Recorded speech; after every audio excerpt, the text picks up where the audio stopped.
But Lincoln was too good a Whig, a lifelong Whig of the Henry Clay mold, to give up easily on the idea of colonization. And he's been criticized for that by present-day historians and present-day African Americans. In fact, this idea of sending, well, for Lincoln's case, it was to the possibility of colonies in the Caribbean or Central America, but and not necessarily back to Africa. But Lincoln was a Clay man. Clay was his beau ideal of a statesman, and that idea of colonization was very hard for him to give up. Plus, Lincoln was a rationalist in the sense that He was a pragmatist, certainly. a pragmatist, and so the idea of compensation made sense to him. Why doesn't the federal government just pay these people and we'll free? He said that in a number of instances, that it would cost less, not only in money, but in people. Right. Than Blood and the treasure, war. yeah. But his pragmatism on colonization also came, I think, from looking at American society. I mean, how today we have a black president, for heaven's sakes. How can we look the same way at society as he viewed society then? And I would think then, even as I was growing up, and then the 60s came and we had race riots, and I wondered, can we live together in this country? And that was in the 60s. Yes. 19. So in the 1860s, I could see looking out in the landscape and saying, you know, too much history here. I don't think we can do this. We probably would do better just separating ourselves, and hopefully we'll become friends. Yeah, and even reading someone like Samuel Cox, a Democrat from, I believe, Ohio, Yeah. wonderful speech he gives in Congress in the early summer of 1862 as they're debating the Second Confiscation Act, emancipation.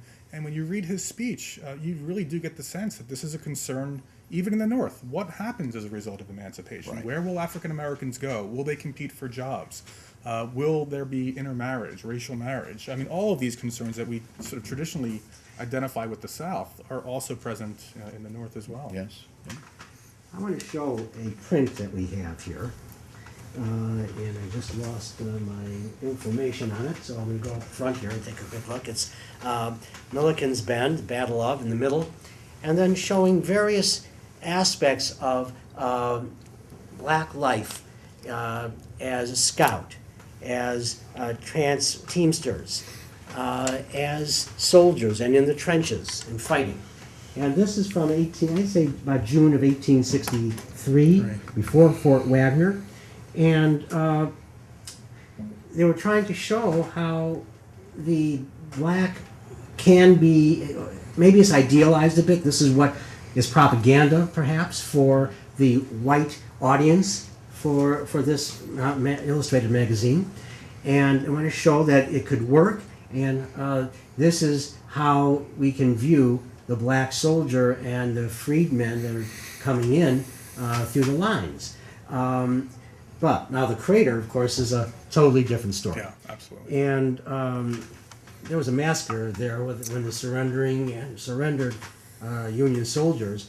What was the scope of that post-war, post-battle killing? And how did you speak a little bit about John Brown's raid? Nat Turner's rebellion played some influence there. Yeah. Well, it's interesting. I mean, Northerners, in response to the battle, and even Union soldiers, there's a wide range of response to the performance of the 4th Division, the USCTs at the crater. Many of them do blame them directly for the loss at the crater. They point directly to the men in the 4th Division. But what's remarkable when you read the Confederate accounts is just the level of consensus in their immediate battle reports, diaries, and letters home. And there, what's remarkable to me is the openness in which they discuss the details of the brutality meted out to these black soldiers. They're writing home to their wives. They're writing home to their families. It's as if they want them to understand what they're experiencing on this battlefield. That this is, in a post-emancipation world, this is a fundamental change. I think it clarifies for slaveholders and non-slaveholders alike just what's at stake if the Confederacy loses its bid for independence. And they also talk very openly about the massacre of these black soldiers. They describe it in great detail. It's almost a cathartic experience.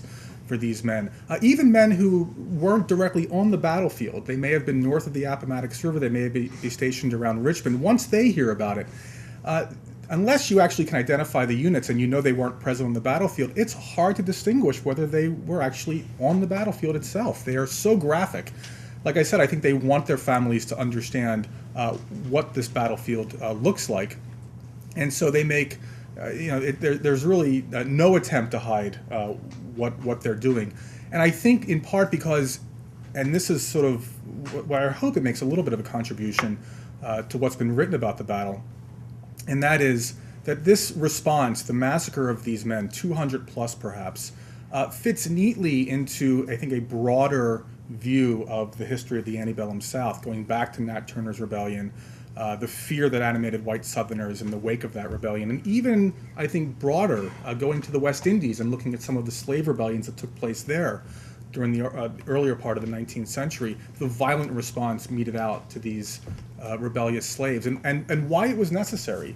It's not that I bring up John Brown and Nat Turner, it's that the men who are writing bring it up. And in fact, Edward Porter Alexander, Lee's artillerist, when he's writing Fighting for the Confederacy, he mentions John Brown, and that's a few decades after the war. Do they see this as a slave rebellion? I argue that they, in fact, do see it as a slave rebellion. I once blogged about this when I was first thinking about it.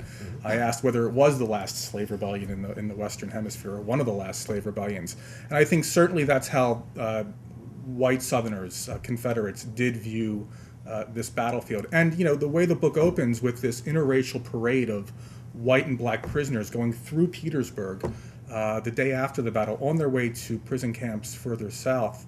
This is, I think, a controlled racial parade. The white and black soldiers intermixed sends a very sharp signal to the civilian population that this is the picture of what you can expect if you don't continue to support us. And I think, to that extent, the ease with which Confederates win this battle sort of reinforces their sense of, call it Confederate nationalism, their faith in Robert E. Lee, the sense that all is not lost, even though we tend in the post-Gettysburg period to see it as a gradual, inevitable decline to Appomattox. That's clearly not how Confederates in Virginia viewed it, especially after this particular battle. And that God was on their side. Oh, absolutely. Yeah. God was there. Yeah. And the faith in Lee. And you find even in the newspapers, there's a one that I mentioned in the book, I think it's a Richmond paper, a couple days after the battle.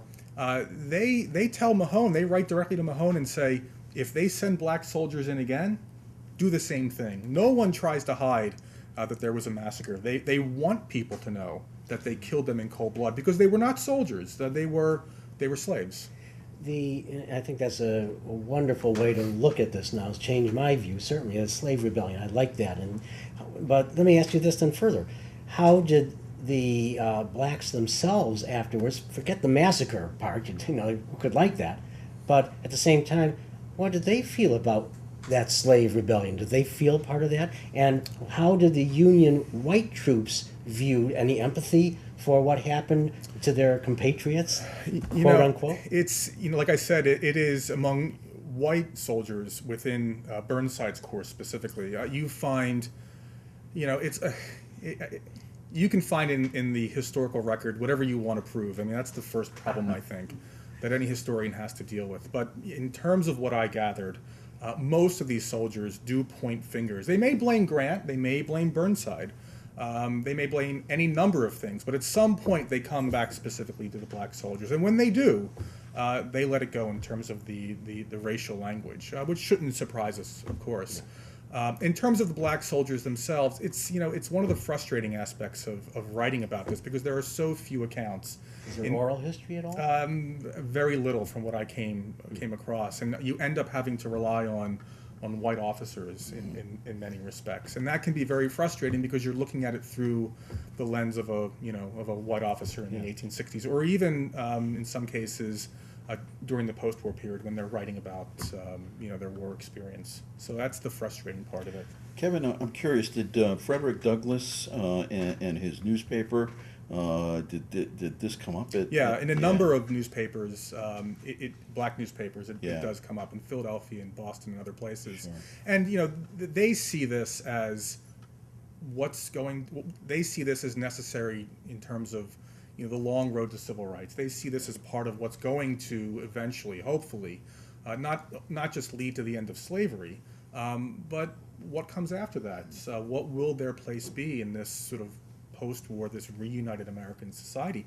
And that's very much in doubt. And they understand that. I mean, from the few accounts that you can gather, they understand what's at stake. They want to fight. In fact, and this is common knowledge when it comes to the crater. The division, of course, had been slated to lead the charge into the crater, and at the last minute, of course, Meade pulled the plug for any number of reasons. That's still up for debate, I think.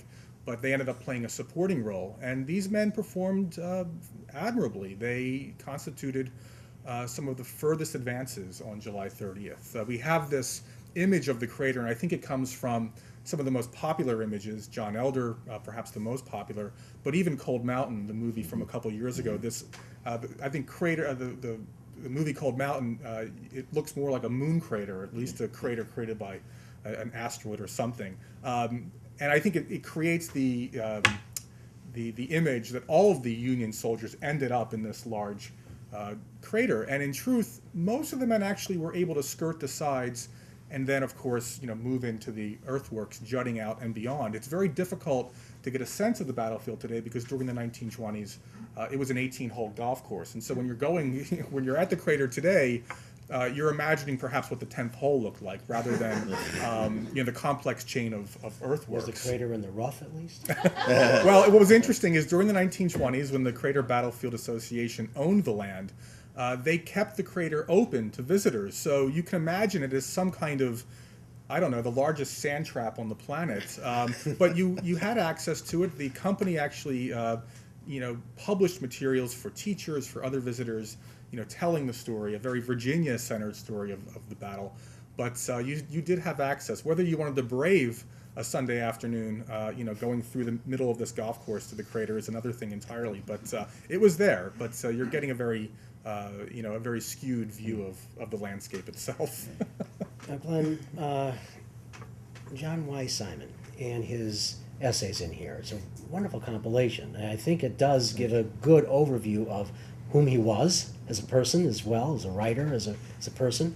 And there's a wonderful introduction that you give, a lengthy one that helps out in that to those who are unfamiliar with him.